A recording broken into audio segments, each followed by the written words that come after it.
সকলকে শুভেচ্ছা অভিনন্দন জানিয়ে আজকে দ্বিতীয় পর্ব ভারতের জননীতি প্রত্যক্ষ এবং পরোক্ষভাবে কার দ্বারা পরিচালিত হচ্ছে সে বিষয়ে দ্বিতীয় পর্বে আলোচনা এসেছে। প্রথম পর্বে আমরা আলোচনা করেছি সেটা হচ্ছে যে প্রথম বিশ্ব, দ্বিতীয় বিশ্ব এবং তৃতীয় বিশ্ব। এই প্রথম বিশ্ব, দ্বিতীয় বিশ্ব এবং তৃতীয় বিশ্ব, এই তৃতীয় বিশ্ব, এই তিনটে বিশ্বের মধ্যে একটা ঠান্ডা লড়াই। কেউ জানতেই পারছে না অত লড়াই হচ্ছে। কি লড়াই? না নয়া সাম্রাজ্যবাদ প্রতিষ্ঠার লড়াই। এই ক্ষেত্রে আমেরিকা যুক্তরাষ্ট্র বা আমেরিকার নেতৃত্বাধীন প্রথম বিশ্ব নয়া সাম্রাজ্যবাদের যে প্রসার সেটাকে ঠান্ডা মাথায় করতে গিয়ে তারা নতুন একটা নীতি অবলম্বন করলেন। তার নাম হচ্ছে ডলার সাম্রাজ্যবাদ। এই ডলার নিয়ে অনেক কথাই বলা যায়, সেটা পরবর্তীতে আলোচনা করা হবে। কিন্তু ডলার সাম্রাজ্যবাদকে বাস্তবে রূপ দিতে গিয়ে তৈরি করলো বিশ্ব bank, IMF, international monetary fund.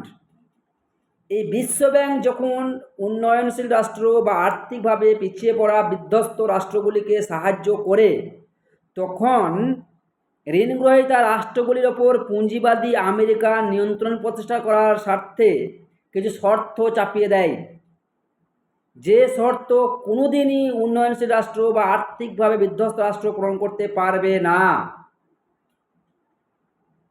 যার ফলে যে দেশের সরকার ঋণ গ্রহণ করেছে বিদেশি ব্যাংক থেকে, মানে ওই বিশ্ব ব্যাংক থেকে, সেই দেশের সরকার যেই আসুক না কেন ক্ষমতায়, সে যে নীতি জননীতি বা যে আদর্শ যাই প্রণয়ন করুক, সেটাকে বাস্তবায়ন ঠিক মতো করতে পারে না।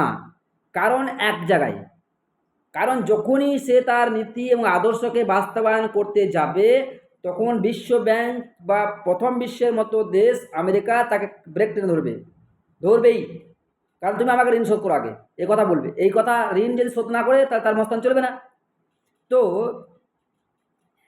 আমেরিকা নেতৃত্বাধীন যে বিশ্ব ব্যাংক, সেই বিশ্ব ব্যাংকের কাছে ভারতবর্ষ মতো দেশ যখন ঋণগ্রস্ত হয়ে আছে, তখন ভারতবর্ষের সে NDA সরকারি হোক, বিজেপি সরকারি হোক, কিংবা কংগ্রেস পরিচালিত সরকারি হোক, যে সরকারি ক্ষমতা আসুক না কেন, সেই সরকার যে নীতি নির্ধারণ করে জনগণের সামনে বিভিন্ন সমস্যা তুলে ধরে এবং সমাধানের পথ নির্দেশ করে এবং সেইটাকে ম্যান্ডেট করে মানুষের সামনে এনে ক্ষমতায় বসে, ক্ষমতায় বসার পরেও তারা সেটাকে বাস্তবায়িত করতে পারে না। সেক্ষেত্রে অনেক বাধা আসে। বাধাগুলো কি? দেশের ভেতরের বাধা, আমলাতান্ত্রিক বাধা, আর্থিক বাধা এবং বিশ্ব ব্যাংকে তথা প্রথম বিশ্বের বাধা। যখনই এই ম্যান্ডেটগুলোকে দেখে যে কোন কোন ম্যান্ডেটটা বাস্তবায়িত হলে প্রথম বিশ্বের ক্ষেত্রে বাধা হতে পারে, প্রথম বিশ্বের বা পুঁজিবাদী বিশ্বের যে বাণিজ্যিক ক্ষতি হতে পারে, যখন দেখবে যে বাণিজ্যিক ক্ষতি হচ্ছে, তখন সেই ম্যান্ডেটটাকে তারা বাস্তবায়িত করতে দেবে না। যেমন ধর, এই ক্ষেত্রে আমাদের মতো দেশগুলো পঙ্গু। কেন পঙ্গু? আমেরিকা বা প্রথম বিশ্বের দেশগুলো, তাদের সরকার একটা চেঞ্জ হয়ে গেলেও আর একজনের ক্ষমতায় এলেও সেক্ষেত্রে তাদের বিদেশ নীতি বা পররাষ্ট্রনীতি কোনো মতেই চেঞ্জ হয় না। কিন্তু আমাদের মতো দেশে সরকার একটা দল পরিচালিত সরকার রয়েছে, পরবর্তী অন্য কোনো দল দ্বারা পরিচালিত সরকার গঠন হলে সেই দল পূর্ববর্তী সরকারের নীতি আদর্শগুলোকে ভেস্তে দিয়ে দেয়, মানে বাইপাস করে দেয়, মেনে নেয় না। যে কারণে ব্যাপক অর্থ ক্ষতি হয়ে যায়। এই যে ক্ষতি, একটা ক্ষতি হয়ে যাওয়ার ফলে আবার একটা দেশকে পরিচালনা করার জন্য টাকা দরকার হয়। আর এই টাকাটা দেয় কে? পুঁজিবাদী বিশ্ব। কেন দেয়? তার ব্যবসা বাণিজ্যকে বাড়িয়ে নেওয়ার জন্য। যে কারণে পুঁজিবাদী স্বার্থগোষ্ঠী ভারতবর্ষের মতো দেশের যে রাজনৈতিক দল, তাদেরকে বিভিন্ন ইলেকট্রাল বন্ড বা চাঁদা বা দান হিসাবে সাহায্য করে। এটা হচ্ছে দেশের অভ্যন্তরীণ ব্যবসায়িক প্রতিষ্ঠানের স্বার্থ সিদ্ধি লাভের উদ্দেশ্যে। পাশাপাশি একটা সরকার সেই সরকারটাকে পরিচালনা করার জন্য বিদেশি ব্যাংক, মানে বিশ্ব ব্যাংক থেকে ঋণ গ্রহণ করে। তাহলে বিশ্ব ব্যাংকের শর্ত পূরণ করতে হবে একটা। দ্বিতীয়, যে দেশের ভেতরের যে বড় বড় পুঁজিবাদী সংস্থা আছে, তাদের কাছ থেকে যে ইলেকট্রাল বন্ড নিচ্ছে, তাদের যে শর্ত সেটা পূরণ করতে হবে। এই দুটো শর্তকে পূরণ করতে গিয়ে একটা সরকার নাজেহাল অবস্থা হয়ে যায়।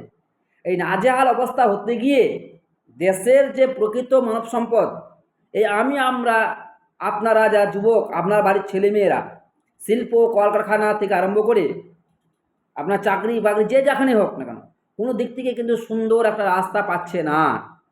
যদিও সরকারের সদিচ্ছা জাগে, তা সেটা বাস্তবায়িত করতে পারে না, কারণ সরকার এবং প্রশাসনিক কর্তারা কোনো না কোনো জায়গাতে পরাধীন আছে, আর্থিকভাবে পরাধীন। এই পরাধীন থেকে যতদিন পর্যন্ত না আমরা মুক্তি হতে পারবো, ততদিন না ভারত সরকারের যেই দল ক্ষমতায় আসুক না কেন, তারা যে জননীতি গ্রহণ করুক না কেন, তা বাস্তবায়িত হবে না। কারণ চিরকালই আমরা হাতের পুতুলে ছিলাম, আছি এবং আগামীতে থাকবো। যে কারণে আমাদের থাকবো এই কারণেই যে এখনই আমাদের মাথাতে ঋণের বোঝা রাজ্যের দিক থেকেও মাথা চেপেছে এবং দেশের দিক থেকেও মাথায় চেপে আছে। আশা করছি ব্যাপারে বুঝতে পারছেন। এবারে পরবর্তী ভিডিওতে আমরা জননীতি কিভাবে গঠন করা হয় এবং কীভাবে বাস্তবায়ন হয়, কেন তা বাধা আসে, সেগুলো আলোচনা করব। আশা করছি আপনারা বিষয়টা উপলব্ধি করতে পারছেন।